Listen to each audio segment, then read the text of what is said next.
आमोरी Japan 1936। Yoshi शिराटोरी अपने दो साथियों के साथ बैंक लूटकर भाग रहा था।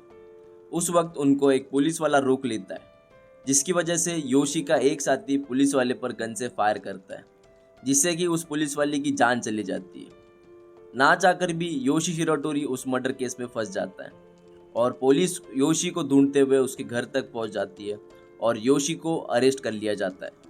जिस गुनाह को योशी ने कभी किया नहीं था, उस क्राइम के लिए योशी अब जेल में था।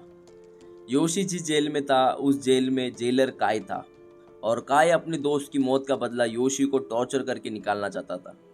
काय योशी को रोज बहुत ही बुरी तरह से मारता था, उसको परेशान करने में कोई भी कसर नहीं छोड़ता था। अब योशी को पता था उसको इस नर्क से बाहर निकलना ही होगा। जिसके बाद जब काय योशी को मारकर जाता था, उसके बाद योशी रोज नंबर्स काउंट करता था।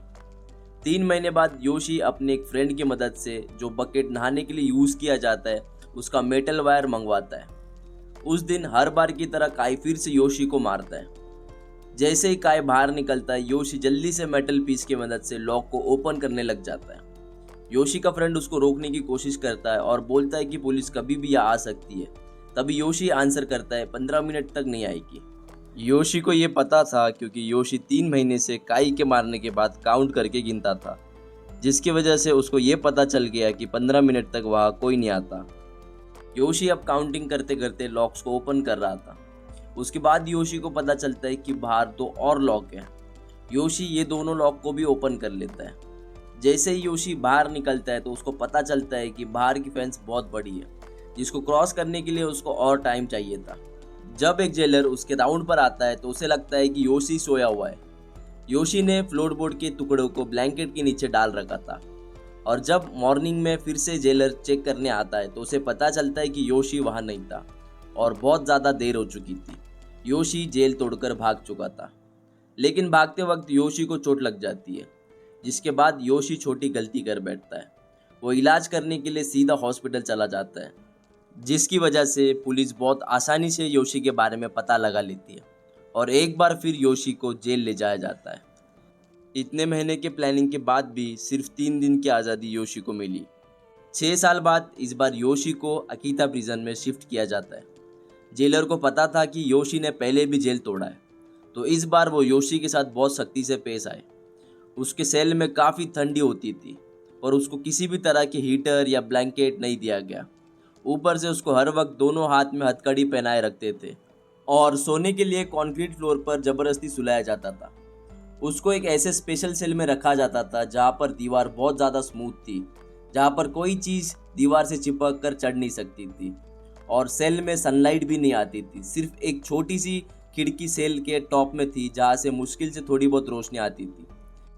वहाँ पर एक गार्ड था जिसका नाम था कोबायाशी, जिसको योशी पर बहुत दया आती थी और वो कभी उसको परेशान नहीं करता था। जेलर ने पूरी तैयारी कर रखी थी कि इस बार योशी जेल में ही अपनी आखिरी सांस ले, पर योशी भी माहिर खिलाड़ी था। उसने अपने हाथ के स्किन के अंदर एक पिन छुपाए रखा था, जिससे कि उसने अपने हथकड़ी खोला और वो एक बहुत ही बढ़िया माउंटेन क्लाइंबर भी था, जिससे कि वो ऊपर की खिड़की तक पहुंच गया।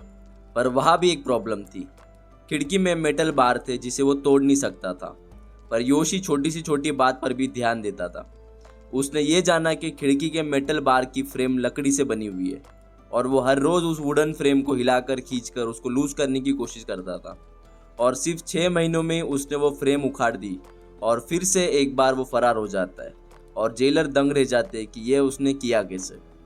योशी को अपने फैमिली से मिलना था, पर उसे पता था कि अगर वो फैमिली के पास भी गया तो पुलिस उसे पकड़ लेगी। तो उसने डिसाइड किया कि वो अपनी सज़ा पूरी काटकर अपने फैमिली के पास हमेशा के लिए चला जाएगा। पर उसे ये भी पता था कि डायरेक्ट सरेंडर करने से उसके साथ बहुत ज़्यादा टॉर्चर होगा। तो वो 3 महीने के बाद कोबायाशी गार्ड से मिला और उसने उसे हेल्प मांगी कि जज के सामने चलो और जेलर की करतूत बता दो, जिससे कि मुझे कोई टॉर्चर फेस ना करना पड़े। उसे क्या पता था कोबायाशी पे भरोसा करना उस पर बहुत भारी पड़ने वाला था। कोबायाशी ने छुपकर पुलिस को योशी के बारे में इन्फॉर्म कर दिया था। अब योशी फिर एक बार पकड़ा गया। इस बार योशी ने कोर्ट से मांग की और उसको टोक्यो जेल में शिफ्ट करने बोला, क्योंकि वहाँ का वेदर गर्म था, लेकिन कोर्ट ने ये मांग को रद्द कर दिया और ऊपर से इस बार योशी को अबाशिरी जेल में भेजा गया, जो कि सबसे ज़्यादा ठंडी जेल थी और सबसे ज़्यादा कड़ा पहरा भी था। ये जेल इतनी ठंडी थी कि पानी और खाना भी बर्फ बन जाता था। योशी के पिछले रिकॉर्ड्स देखकर इस बार गार्ड्स को कोई भी रिस्क नहीं लेना था।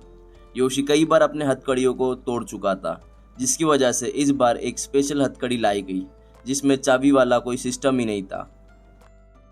और साथ ही योशी खिड़की से भी निकलने में सफल हुआ था, जिसकी वजह से जो विंडो डोर पे था वो भी योशी के बॉडी साइज से छोटा था। देखते ही देखते 6 महीने निकल गए और इस बार गार्ड्स को लगा योशी का जेल से बाहर निकलना नामुमकिन है। गार्ड्स बहुत ही कम बार योशी के सेल चेक करते थे क्योंकि इतनी ठंडी होने की वजह से ये काम कोई भी करना नहीं चाहता था। फिर एक दिन जब गार्ड चेक करने आया तो पता चलता है कि योशी एक बार फिर भाग गया था। लेकिन ये योशी ने किया कैसे? योशी को टॉर्चर और कमज़ोर करने के लिए गार्ड्स रोज योशी को सिर्फ एक मिसो सूप देते थे, जिसकी वजह से वो कमज़ोर हो जाए। जिस हालत में कोई नॉर्मल इंसान जी नहीं सकता, उस हालत में भी योशी ने अपने मानसिक हालत को ठीक रखा और एक कमाल का प्लान उसके दिमाग में आया। योशी डेली सूप को बचाकर उसके हैंडकफ पर और खिड़की के मेटल बार पर डालता था। सूप में नमक रहता है, जिसकी वजह से मेटल को जंग लगता है और करीब 6 महीने के बाद मेटल बहुत ही कमज़ोर हो गया था और वो इजीली टूटने की हालत में था। साथ में ही माल न्यूट्रिशन की वजह से योशी बहुत ज़्यादा पतला हो गया था और योशी के पास एक और एबिलिटी थी, वो अपने बॉडी के जॉइंट्स को डिसलोकेट कर सकता था और अपने बॉडी के साइज़ को और कम कर सकता था, जिसकी वजह से वो इतनी छोटी सी खिड़की के बाहर निकलने में भी कामयाब हो गया। गार्ड ने ना चाहते हुए भी मिसो सूप देकर एक तरह से वो सारी चीज़ योशी को दे दी जो उसे चाहिए थी। योशी अपनी पिछली गलती दोहराना नहीं चाहता था। उसको पता था जापान यूएस के साथ में जंग के हालात में और आने वाले टाइम में जंग की वजह से लोग योशी को भूल जाएंगे, जिसकी वजह से योशी बर्फीले पहाड़ों पर जाकर एक बंद माइन में रहने लगा। धीरे धीरे दिन बीतते गए।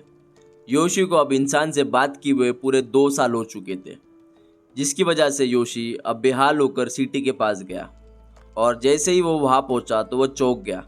हर जगह साइन बोर्ड जापानीज़ की जगह इंग्लिश में लिखे हुए थे। हर जगह पर उसे अमेरिकन सोल्जर्स दिखे, जिसके बाद उसे पता चला कि यूएस वॉर जीत गई थी। योशी को अपने कंट्री के लिए बुरा तो लगा, लेकिन वो खुश भी था क्योंकि वो अब अपने फैमिली से मिल सकता था। अब योशी जल्दी अपने फैमिली को मिलने के लिए निकलता है, लेकिन रास्ता इतना दूर था कि उसको बीच में एक ब्रेक चाहिए था। वो बहुत थका हुआ था और उसे बहुत भूख भी लगी थी।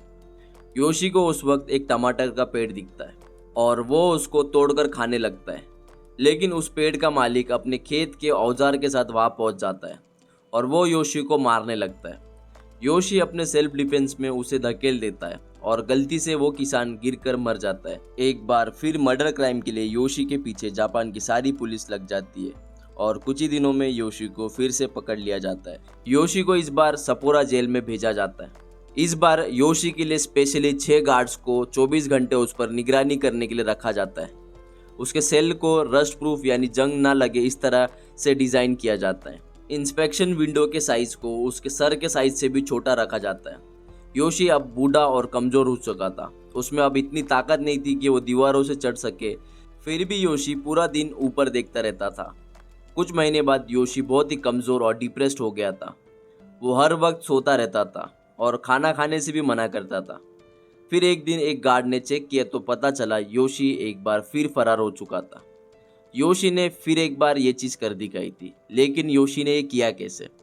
योशी ने इस बार बार ऊपर देखकर सबको बेवकूफ़ बनाया था। सभी को लगा कि वो ऊपर से कहीं कुछ रास्ता ढूंढ रहा है, पर उसका उल्टा था। वो रोज़ ज़मीन में खुदाई करता था और सुबह उसे ढाक देता था, जिसकी वजह से अब तक किसी को उस पर डाउट नहीं आया था।